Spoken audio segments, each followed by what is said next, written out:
Good morning, students. I expect that every one of you is able to understand these video lectures and you're not finding any problem in the first chapter, that is planning in sports. Uh, Yesterday we have discussed about the objectives of intramural tournaments. We have covered the first four objectives of intramural tournaments, and we'll discuss about the leftover objectives of intramural tournaments today. Intramural tournaments develop feeling of sportsmanship. Through sports, children can learn sportsmanship. They can learn how to accept and cope up with losses rather than feeling completely defeated. Through sports, children can understand that sometimes it's okay if they lose, because if they lose something, they get the experience. If they win something, they get the trophy. So in both the ways, they're not going to lose anything actually. The important part is to get back and try again if you lose. They learn that there's no harm in being competitive, but if they lose, they should show good sportsmanship and accept the defeat and come back with the strong desire to win this time. This creates the feeling of sportsmanship in the children.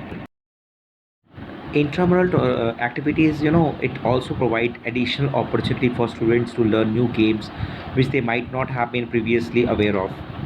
The students become efficient in various games by learning their skills and rules, etc.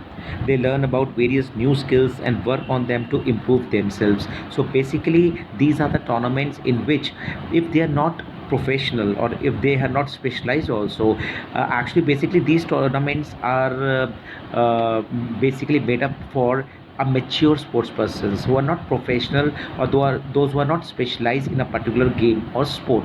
So this is a best platform that they get the opportunity to learn various types of games and sports and learn their rules and regulations. Now they also get the opportunity to get the experience of organizing competitions as per the interest of students and need of institution.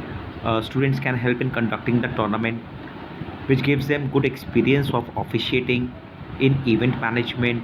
In future, this experience help them in professional and personal aspects. You must be knowing that when we organize any inter-school competition in our school or intra-school competition in our school, so children are also given some specific duties, right? So by performing those duties or by being the part of that organizing committee, children get the personal experience of organizing the competitions, so it may help them in future. Intramural competitions also provide a platform for the students to showcase their talents.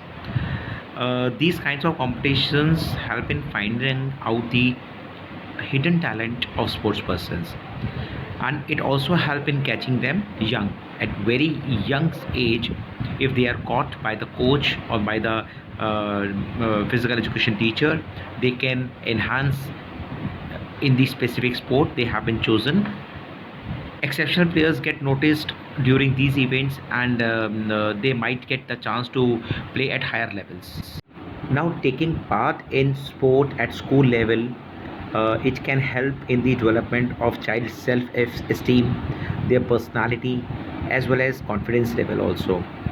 Gestures such as high five from a teammate, हम लोग करते हैं ना, high five देते हैं teammates को, तो ऐसे टाइम पे जब हम किसी को हाई फाइव करते हैं ना, तो we develop confidence in us, हमें एक कॉन्फिडेंस मिलता है कि yes we have achieve, we have done something good.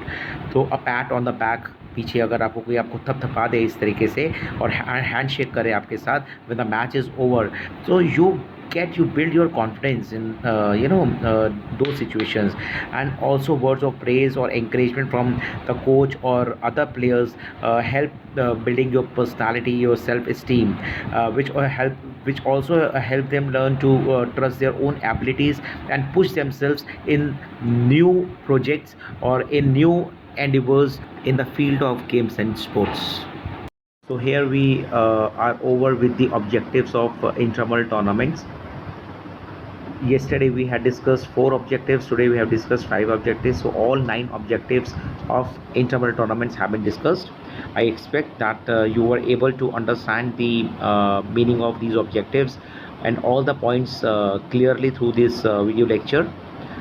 If you still face any problem, you can ask me anytime, and tomorrow we'll discuss about the activities for intramural tournaments as well as meaning of extramural tournaments. Please complete your work on time and send me before 12 noon. Thank you and have a nice day everyone.